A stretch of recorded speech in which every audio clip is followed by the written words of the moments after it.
non-conformités et malfaçons majeures qui nuisent au bon fonctionnement de l'appareil et risquent de causer une panne rapide. Voici l'analyse technique des anomalies visibles sur vos photos. Le tuyau de cuivre est complètement écrasé. Photo 3.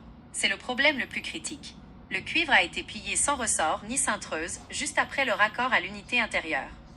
Cette restriction majeure bloque la circulation du réfrigérant, ce qui va faire forcer le compresseur, provoquer une perte de performance totale, pas de froid/pas de chaud, et détruire le compresseur à court terme. Absence de protection de la tuyauterie, slim duct, photos 2 et 4.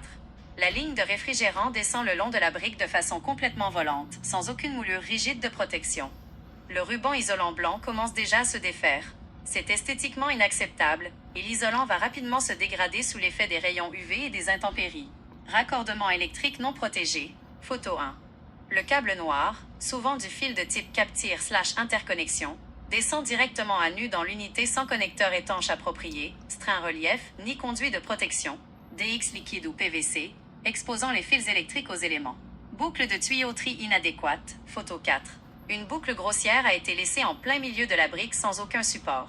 Si une boucle d'huile ou un surplus de ligne était nécessaire, cela aurait dû être géré proprement derrière l'unité ou dissimulé.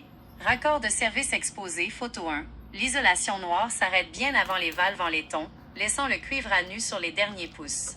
Cela va condenser inutilement en mode climatisation et causer des pertes d'énergie. Résumé des spécifications de l'appareil, photos 5 et 6. Modèle CS5 en H2A.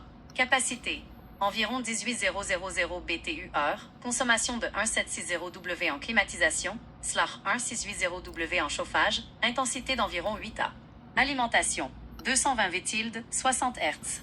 Avertissement de sécurité. Présence du symbole de flamme, indiquant fort probablement l'utilisation d'un réfrigérant inflammable de nouvelle génération comme le R32. Avec un tuyau écrasé et des tensions sur la ligne, le risque de fuite est à prendre très au sérieux. Conclusion. Cette installation doit être corrigée rapidement. Il faut couper la section de cuivre écrasée, refaire la dujonnière, flair, installer une moulure de finition rigide sur la brique pour protéger les lignes et le filage, et refaire l'évacuation de l'air, générer un vide, avant de redémarrer le système. Comme vous voyez, cette installation, c'est terrible. J'ai jamais vu une installation comme ça. C'était une perte de temps, une installation horrible.